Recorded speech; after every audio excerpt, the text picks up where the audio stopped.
কিছুবৰ আগলৈ সকলো ঠিকে আছিল।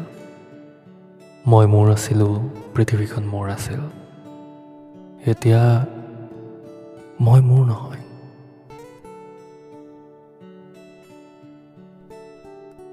প্ৰেম মোৰ বিচাৰ্য বিষয় নাছিল কোনোদিনে। মোৰ চিন্তা ভাৱনাত কোনোদিনেই নাছিল ভালপোৱাৰ তিলমানো উচ্চাৰণ। অথচ তোমাৰ সন্মুখত কি সহজ আত্মসমৰ্পণ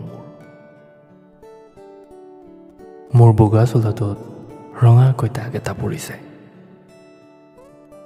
কামিহাৰৰ মাজেৰে সৰু কি যন্ত্ৰণা এটাই খৰ কৰিছে। জোন জোনাক আৰু তৰাবোৰে মোক সাৰে ৰাখিব পৰা হৈছে। তুমি আচৰিত হ'বা, ৰ'দৰ প্ৰখৰতাই এতিয়া সামনি নকৰে মোক। দিনবোৰ ভাল লাগে, ৰাতিবোৰ ভাল লাগে ততোধিক। টোপনি নাহিলেও ভাগৰে আক্ৰমণ নকৰে মোক। অথচ প্ৰতিবাৰেই পুনৰাবৃত্তি, তোমাৰ আগমনত জঠৰতাই হেঁচি ধৰে মোক।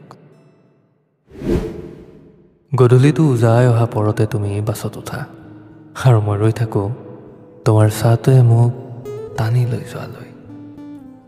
এদিন দুপৰীয়াটোৱে উক দিব লওঁতেই মোৰ মুখামুখি হৈছিল তোমাৰ সতে।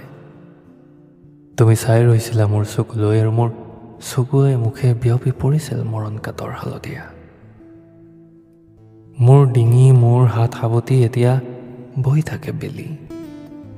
তুমি প্ৰেম নে প্ৰাৰ্থনা, অভিপ্ৰায় নে কেৱল বৰ্ণনা? সংজ্ঞাবিহীনতাৰ অৰ্থৰ সমাৰ্থকত মই তোমাৰ নাম লিখিছোঁ। তুমি মোৰ পক্ষে এতিয়া তেজৰঙী ৰঙা, ঠিক যেন ভাল পোৱা।